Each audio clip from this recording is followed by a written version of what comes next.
Venezuela से एक ऐसी खबर आई है जिसने पूरी दुनिया की भू राजनीति में आप कह सकते हैं हलचल मचा दी है। जी। अमरीकी हस्तक्षेप के बाद वहां के मौजूदा राष्ट्रपति हैं, उन्हें जबरन देश से बाहर निकाल दिया गया है। और अब इस एक घटना पर जो प्रतिक्रियाएं आ रही हैं वो जमीन आसमान जितनी अलग हैं। बिल्कुल, दो बिल्कुल अलग ध्रुव है। हाँ, कुछ देश इसे तानाशाही से मुक्ति बता रहे हैं, तो वहीं कई दूसरे इसे एक संप्रभु राष्ट्र के नेता का दिन दहाड़े अपहरण कह रहे हैं। और यही आज हमारी चर्चा का केंद्र है। जी, आज हम इसी की तह तक जाएंगे, लेकिन ये चर्चा सिर्फ इस एक घटना के बारे में नहीं है। नहीं, ये इस बारे में है कि दुनिया ने इस पर कैसी प्रतिक्रिया दी, और वो प्रतिक्रियाएं हमें वैश्विक शक्ति संतुलन के बारे में क्या बताती हैं। मतलब ये घटना एक आईने की तरह है ना? आपने बिल्कुल सही कहा। एक तरह का लिटमस टेस्ट है ये, और हमारे पास जो स्रोत हैं वो इन प्रतिक्रियाओं को बहुत ही दिलचस्प तरीके से चार अलग अलग खेमों में बांटते हैं। 4 खेमे? अच्छा जी, और ये 4 खेमे हमें दिखाते हैं कि कागज पर दुनिया कैसी दिखती है और हकीकत में कैसे काम करती है। तो आज हम इन्हीं का विश्लेषण करेंगे। ठीक है, तो चलिए फिर पहले खेमे से ही शुरू करते हैं। ये हैं अमेरिका के समर्थक। इसमें यूरोपीय संघ, यूके, फ्रांस जैसे मतलब बड़े नाम शामिल हैं, और इनके जो शुरुआती बयान थे वो बहुत ही सधे हुए, बहुत डिप्लोमेटिक थे। हाँ, वो क्लासिक भाषा, जैसे कि हम स्थिति पर करीब से नजर रख रहे हैं। बिल्कुल, या अंतर्राष्ट्रीय कानून का सम्मान होना चाहिए। मतलब ऐसी बातें जिनका कोई भी मतलब निकाला जा सकता है। हाँ, जो असल में कुछ कहती नहीं है। लेकिन इस धुंध के बीच एक बयान बिल्कुल साफ था, फ्रांस के राष्ट्रपति मैक्रो का। हाँ, उन्होंने क्या कहा? उन्होंने सीधा कहा, वेनेजुएला के लोग बहुत खुश होंगे क्योंकि उन्हें आज तानाशाही से मुक्ति मिली है। ये एक सीधा समर्थन था। तो इन सधे हुए बयानों और इस सीधे समर्थन के पीछे की असली कहानी क्या है? हमारे स्रोत क्या बताते हैं? सिर्फ लोकतंत्र के लिए प्यार? देखिए, विश्लेषण तो इस आदर्शवादी तस्वीर को पूरी तरह से खारिज करता है। अच्छा। इसके पीछे एक बहुत ही सीधा और सरल शब्द है, तेल। बिल्कुल, वेनेजुएला के पास दुनिया के सबसे बड़े तेल भंडार हैं। तो इन देशों की प्रतिक्रिया में एक मौन सहमति छिपी है, एक सोची समझी निष्क्रियता। मतलब कि वो रास्ते में नहीं आना चाहते। हाँ, वो जानते हैं कि अगर अमेरिका वेनेजुएला पर नियंत्रण कर लेता है तो तेल का प्रवाह उनके पक्ष में हो सकता है।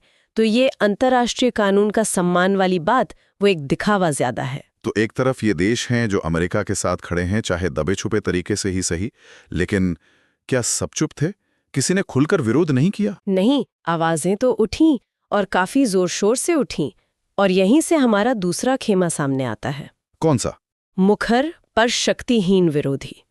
मेक्सिको ने इसे क्षेत्रीय स्थिरता के लिए संकट बताया। क्यूबा ने तो वेनेजुएला के लिए खून बहाने तक की बात कर दी। और ईरान ने भी कड़ा विरोध जताया था। जी बिल्कुल। इन बयानों में गुस्सा तो साफ दिखता है, लेकिन हमारे स्रोत इन्हें कैसे देखते हैं? क्या इनमें वाकई कोई दम है या ये सिर्फ खोखली धमकियां हैं? स्रोत इन्हें शक्तिहीन विरोध इसीलिए कहते हैं क्योंकि इन बयानों के पीछे कोई ठोस कार्रवाई करने की क्षमता है नहीं। अच्छा, चलिए इसे तोड़कर समझते हैं। मेक्सिको का डर तो बहुत वास्तविक है, वो अमेरिका का पड़ोसी है। हाँ, और पूर्व राष्ट्रपति ट्रंप उसे कई बार धमका चुके थे। बिल्कुल, तो उसका बयान अपने अस्तित्व की चिंता से निकला है। क्यूबा का विरोध उसकी विचारधारा से जुड़ा है, वो दशकों से अमेरिकी साम्राज्यवाद के खिलाफ है। और ईरान का तर्क तो बहुत सीधा है, आज वेनेजुएला, कल हम। उसे डर है कि अगला नंबर उसका हो सकता है। तो ये सभी देश अपने अपने कारणों से विरोध कर रहे हैं। हाँ, लेकिन पॉइंट ये है कि उनके पास अमेरिका को चुनौती देने के लिए न तो सैन्य शक्ति है और न ही वैसी आर्थिक ताकत। तो फिर ये बयान किस लिए? ये बयान दुनिया का समीकरण बदलने के लिए नहीं है, ये उनके अपने घरेलू दर्शकों को संदेश देने के लिए है और दुनिया को ये बताने के लिए कि वो किस तरफ खड़े हैं। एक तरह का शक्ति प्रदर्शन जहां असल शक्ति है ही नहीं। यहाँ से बात और भी दिलचस्प हो जाती है। अब आते हैं उन पर जिनसे सबसे ज्यादा उम्मीदें थी, वो महाशक्तियां जो अमेरिका को चुनौती देने का दम भरती हैं। रूस और चीन। हाँ, रूस और चीन। रूस तो वेनेजुएला का एक तरह से सुरक्षा गारंटर बना हुआ था, तो उम्मीद तो यही थी कि मॉस्को से कोई बहुत ही कड़ा बयान आएगा, शायद कोई सैन्य धमकी भी। उम्मीद तो यही थी। हाँ। पर हकीकत उम्मीद से कोसों दूर थी। क्या हुआ? रूस की आधिकारिक प्रतिक्रिया थी, हम इस घटना पर गहरी चिंता व्यक्त करते हैं और इसकी निंदा करते हैं। बस कोई धमकी नहीं, कोई सैन्य हलचल नहीं, कुछ भी नहीं।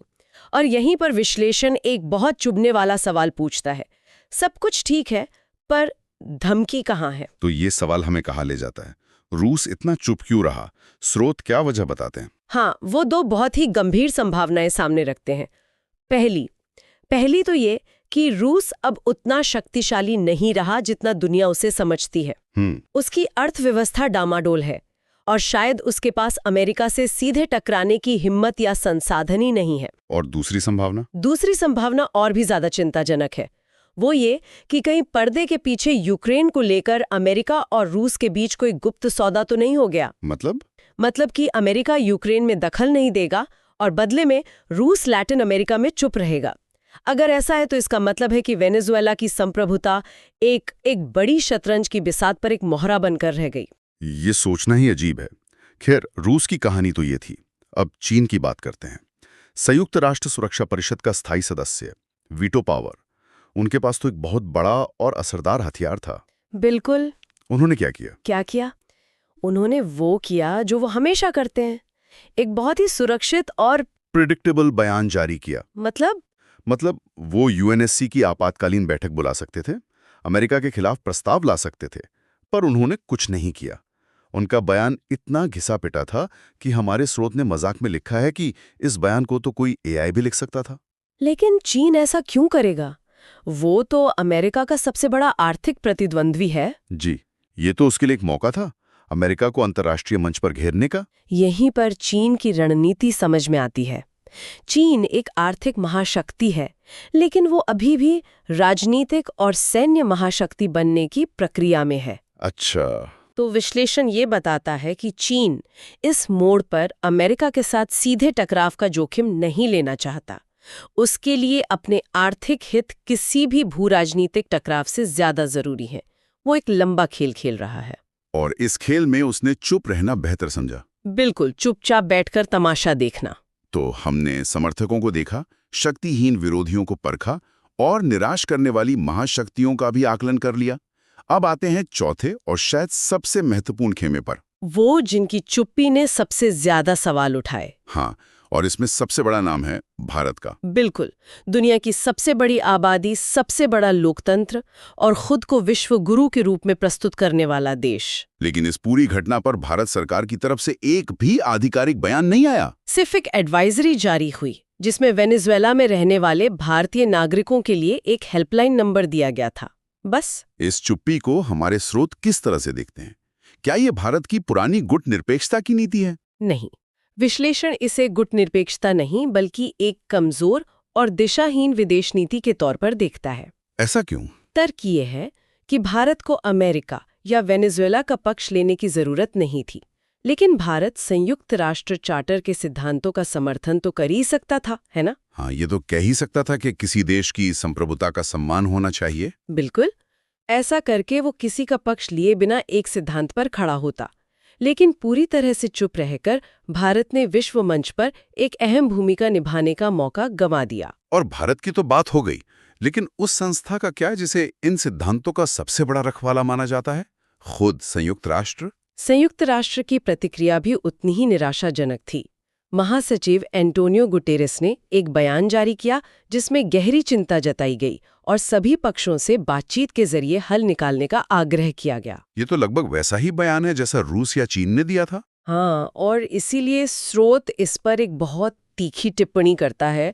वो कहता है ये इंडिया वाली लाइन मत बोलो। अच्छा। ये एक कटाक्ष है। मतलब संयुक्त राष्ट्र भी अब कोई ठोस मौके लेने से बचता है और ये इस धारणा को और मजबूत करता है कि ये वैश्विक संस्थाएं एक महाशक्ति के सामने पूरी तरह से शक्तिहीन है। तो हमने चारों खेमों को देख लिया। इस पूरी तस्वीर से जो सार निकलता है वो तो यही है कि अमेरिका जो चाहे कर सकता है। वैसे एक बात और, क्या अमेरिका के भीतर इस कदम का सबने समर्थन किया? ये एक बहुत जरूरी सवाल है। नहीं, अमेरिका के भीतर भी इस कदम की आलोचना हुई। स्रोत विपक्षी नेता कमला हैरिस जैसी आवाजों का उल्लेख करता है। अच्छा, और उनकी आलोचना का आधार क्या था? नैतिकता नहीं बल्कि व्यावहारिकता। उन्होंने चेतावनी दी कि इस तरह की कार्रवाई से वेनेजुएला में अमेरिका विरोधी भावना और भड़केगी। भविष्य में अमेरिकी तेल कंपनियों को बदले की कार्रवाई का सामना करना पड़ सकता है। उन्होंने कोई उदाहरण दिया? हाँ, उन्होंने अफगानिस्तान में तालिबान की वापसी का जिक्र किया, जहां अमेरिका की एक तरफा कार्रवाई के नतीजे लंबे समय में उसी के खिलाफ गए। तो इस सब को समेटते हुए हमारे विश्लेषण में एक बहुत ही देसी और दमदार मुहावरा इस्तेमाल किया गया है। कौन सा? सबने चूड़ियां पहन ली हैं। ये सुनने में तो बहुत सरल लगता है, लेकिन इसके पीछे छिपी 3 नई वैश्विक सच्चाइयां क्या हैं? ये मुहावरा आज की दुनिया की 3 कड़वी हकीकतों को उजागर करता है। पहली सच्चाई, अमेरिकी वर्चस्व जिसे कोई चुनौती नहीं दे सकता। और दूसरी सच्चाई, रूस और चीन जैसे शक्तिहीन प्रतिद्वंद्वी, वो कागज पर तो महाशक्तियां हैं, पर जमीन पर वे अमेरिका से सीधे भिड़ने को तैयार नहीं है। और तीसरी सच्चाई, संयुक्त राष्ट्र जैसी अप्रभावी वैश्विक संस्थाएं जो अब सिर्फ दिखावे के लिए रह गई हैं। और इसी नई हकीकत के साथ हमारे स्रोत एक और बहुत ही अनोखी बात को जिक्र करते हैं कि अब जियोपॉलिटिकल कमेंट्री का एक नया रूप सामने आ गया है, और वो है मीम्स। हाँ, सुनने में अजीब लग सकता है, लेकिन ये सच है। विश्लेषण बताता है कि इस घटना के बाद सोशल मीडिया पर मीम्स की बाढ़ आ गए। जैसे ट्रंप के एक सलाहकार की पत्नी ने ग्रीनलैंड के नक्शे पर अमेरिकी झंडा लगाकर ट्वीट कर दिया, मतलब ये कि अगला नंबर ग्रीनलैंड का है। अच्छा।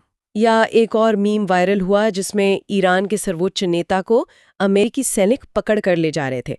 पहले ये चीजें सिर्फ मजाक लगती थीं, पर अब ये इस नई वैश्विक हकीकत पर एक तरह की राजनीतिक टिप्पणी बन गई हैं।